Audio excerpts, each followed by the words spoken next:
जी, hello अस्सलाम वालेकुम। वालेकुम अस्सलाम, कैसे हैं आप लोग? बिल्कुल ठीक-ठाक, आप सुनाइए कैसी हैं?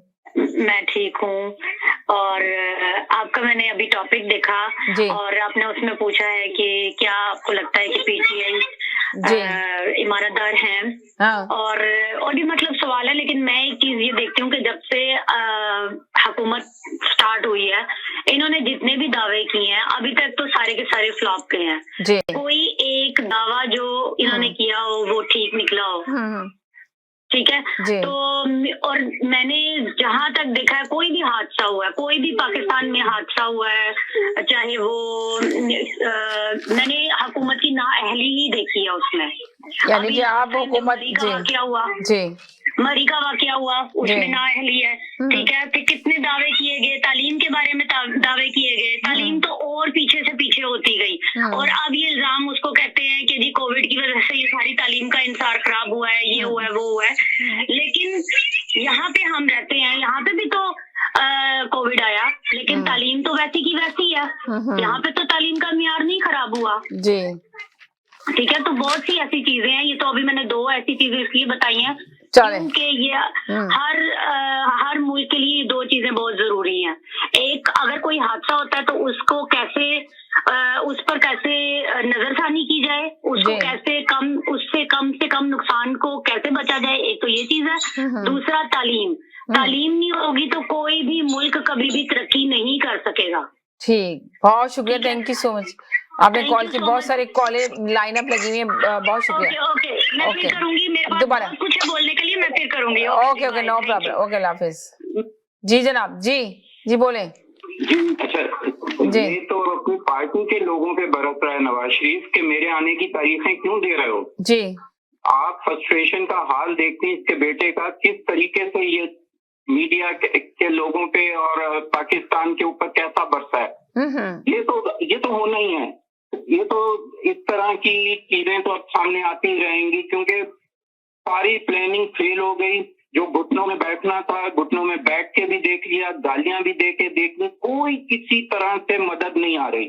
हुँ, कोई इस्टेब्लिशमेंट किसी सूरत इनका साथ देने के लिए तैयार नहीं है, क्योंकि जितना तो अभी तो ये establishment को जी। जितना इस्टेब्लिशमेंट को इन्होंने जलीलो ख्वार किया है, इसकी मिसाल पाकिस्तान की तारीख में नहीं मिलती। कानों को हाथ लगाती है कि अब इस्टेब्लिशमेंट भी इस खानदान को कम से कम सियासत में नहीं लेके आना, इनके ऊपर ना हाथ रखना है, ना इनकी किसी बात के ऊपर तवज्जो देंगे।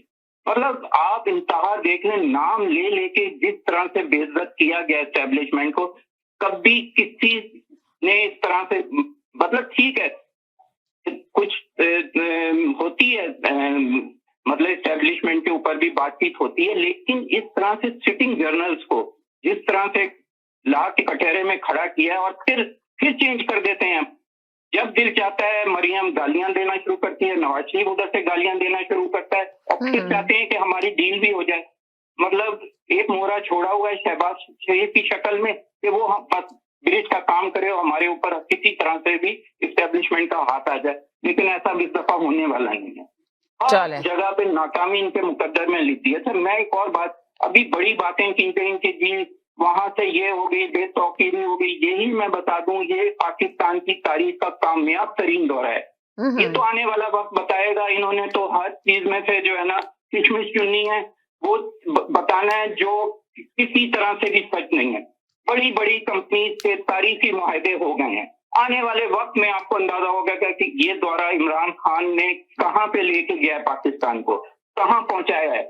और चलिए दोबारा कॉल कर लीजिएगा, थोड़े कॉलरों को मैं क्लियर कर दूं, फिर इसके बाद लेती हूँ आपकी बातें। जी, इस दौरे से सही है, पाकिस्तान ने बहुत कुछ हासिल कर लिया। चलें, और झूठे लोग तो बोल चलें, बहुत शुक्रिया। फिर मैं कॉलर को लेना है मैंने, हमारे ऊपर मुसल्लत किया, चलें, माना उन्होंने। चलें ठीक है, बाद में आपको लेती हूँ, दोबारा कर लीजिएगा कॉल। हमारे मुल्क पे तो सही है, कैसे वो मानेंगे? पाकिस्तान ने जाना ही ऊपर है और इमरान खान की क़यादत में जाना है। चलें, और माई का बात वो नहीं है जो इमरान खान का रास्ता रोक सके। चलें, किसी में इतनी जरूरत नहीं है। चलें जी, चलें जी जनाब, जी जी सलाम वालेकुम सिस्टर। वालेकुम अस्सलाम, बिल्कुल ठीक ठाक, आप बताएं।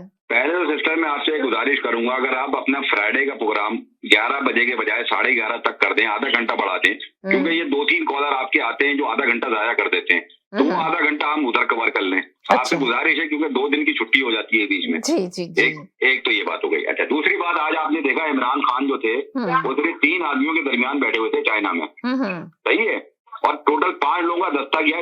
जो तारीखी दस्ता है, कभी पाकिस्तान की हिस्ट्री में 5 लोगों से कम लोग नहीं गए। यानी जो आज पाकिस्तान का टोटल जो दस्ता था ओलंपिक्स में, सिर्फ 5 लोगों पे मबनी था। क्यों? कि वही इमरान खान की वजह से, क्योंकि वो अब अपनी ख्वाहिशें कर रहे हैं पूरी, कि उनको ये भी एक ख्वाहिश थी कि कभी वो ओलंपिक जाके देखें वजीर आजम बन के बैठ के, तो मगर वो भी उनको इज्जत नहीं मिली। उनको एक पवेलियन में बिठा दिया गया कोने में, कि जहाँ वो हाथ वाथ हिला रहे थे, वही फवाद चौधरी ने अपनी पिक्चर ट्वीट कर दी।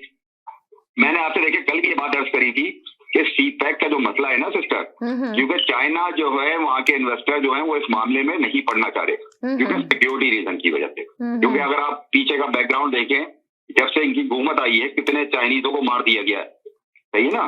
तो इस वजह से इमरान खान का ये दौरा बिल्कुल फ्लॉप हो गया है। इसमें कोई सदाकत नहीं है कि आप कोई खबर आज आपने देखी कि इमरान खान का किसी से मुलाकात हुई हो या कुछ हुई हो। फिर अभी आपके कॉलर आगे कह रहे थे जो एक दिन पीछे चल रहे हैं दुनिया से, कि आज नवाज शरीफ के बेटे का गुस्सा देखा। भाई, उसका गुस्सा आज नहीं था, वो कल का प्रोग्राम था जो उन्होंने आज देखा है मेरे ख्याल में।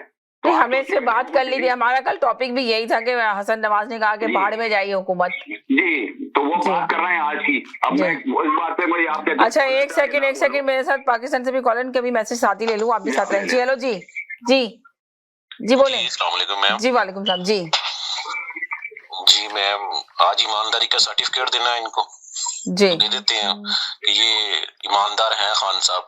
लेकिन अगर कहीं खान साहब के साथ जो लोग बैठे हैं वो ईमानदार नहीं है, तो फिर इनको तकलीफ। तो अच्छा, अभी जो है ना बहुत ज्यादा इशू उठ रहा है, पाकिस्तान की न्यूज में ही बार बार आ रहा है कि इनकी हुकूमत बस अप्रैल में चली जाएगी। इमरान खान खासकर चले जाएंगे, हुकूमत नहीं, इमरान खान चले जाएंगे अप्रैल में। तो आप क्या कहते हैं कि अप्रैल और मई में इनको उतार दिया जाएगा, इन्हीं की पार्टी में से कोई और वजीर आजम बनेगा, ये वजीर आजम की सीट से हट जाएंगे इमरान खान, और इमरान खान के लिए 2-3 महीने ये बहुत मुश्किल है इनके लिए, क्या कहेंगे आप? मैम पता क्या बात है जी, अफवाहें तो चल रही होती हैं, लेकिन ये अभी जाएगा नहीं, क्योंकि अभी पता नहीं इसके हाथ से उन्होंने क्या क्या नुकसान करवाने हैं।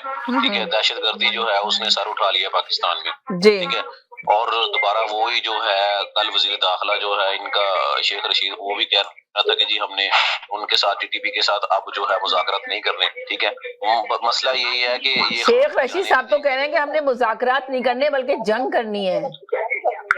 तो मैम पहले इनसे किसने कहा था? ये मुझे तो इनकी ये समझ नहीं आती, ये अपने बयान को बदलते क्यों है? ये मुज़ाकरात पे गए ही क्यों? इससे पहले इनके साथ जंग नहीं हुई? पहले हमारे जो है वो क्या नाम है इसका, जो फौजी वो शहीद नहीं हुए पहले वो शहीद नहीं हुए हमारे, पहले भी तो हमारे फौजी शहीद हुए हैं ना। तो मसला यही है, फिर इनके साथ मुज़ाकरात आप किस बात पे कर रहे हैं? पहले इनके साथ इतनी लंबी जंग हुई है हमारी, ठीक है, और फिर अब हम मुज़ाकरात कर रहे हैं। मुझे तो समझ नहीं आ रही कि ये बयान क्यों बदलते हैं। फिर आपने नीचे लिख भी दिया कि ये ईमानदार है, हुकूमत कह रही है कि हम ईमानदार है। कौन सी इनमें ईमानदारी पाई जा रही? 72 दिन हो गए कराची में ना गैस नहीं मिल रही संतों को, ठीक है। वो मेरे भाई आते हैं ना, कहते कराची की बात नहीं करते, हम किस शहर की बात करें मुझे बताएं आप। इनसे तो एक छोटा सा लाहौर नहीं संभाला जा रहा, इनको हमने उठा के मुल्क दे दिया। इनकी ना अहली तो यहाँ पर ही जहर हो रही है कि इनसे एक छोटा सा शहर नहीं संभाला जा रहा, और हमने पूरा मुल्क इनके हवाले कर दिया डाकुओं के, ठीक है। 72 दिन हो गए, सड़कों पे आ चुके हैं जो सनतकार है, अब इन कहेंगे कराची की बात नहीं करते। वो भाई जो 800 अरब आपको सालाना देता है, आमदन देता है, उस शहर के हालात इतने आपने खराब कर दिए, क्योंकि आप वफाक में बैठे हुए हैं, आपसे सवाल होगा ना। हम कौन सा पीपल्स पार्टी से सवाल करेंगे? आपके हमाद अजहर कह रहे हैं कि जी गैस मिल रही है। अब कोई भी अगर कोई चीज महंगी की बात कर देते हैं तो कहते हैं कि जी कनाडा में महंगी है, वो फ्रांस में भी महंगी है, वो जर्मनी में महंगी है। वो भाई हम पाकिस्तान की बात कर रहे हैं, आप हमें फ्रांस जर्मनी ना दिखाएं। अगर आपने इसको मुल्क पाकिस्तान को फ्रांस जर्मनी बनाया होता तो फिर हम आपसे भी ना सवाल करते। आपने तो उससे भी बदतर कर दिया, जहां पे आपको मुल्क दिया गया था, आप वहां पे दूसरे चोर डाकू छोड़ के गए थे, आपने तो उससे भी इसके बदतर हाल कर दिया। आप मानने के लिए तैयार। अच्छा तो बताएं जो पाकिस्तान में हर मीडिया पे ये लगा हुआ है कि नवाज शरीफ वापस आएंगे नहीं आएंगे, तो आप बताएं आप क्या कहते हैं? हसन नवाज साहब ने तो कह दिया, उनके बेटे साहब ने, कि वो तो नहीं आने के, अभी इस पोजीशन में नहीं है कि वो पाकिस्तान आ सके। आपकी क्या राय? जब वो अपोजिशन तो काफी टाइम से दावे और कर रही थी बड़े बड़े कि नवाज शरीफ अब आने वाले, तो अब बताइए कब आएंगे वो नवाज शरीफ? अब देखिए मैं उनकी लाइन ड्रॉप हो गई, दोबारा कॉल करेंगे तो फिर उनको लेती हूँ, और वो वाली कॉलर की भी लाइन ड्रॉप हो गई। जी हाँ जी। हाँ जी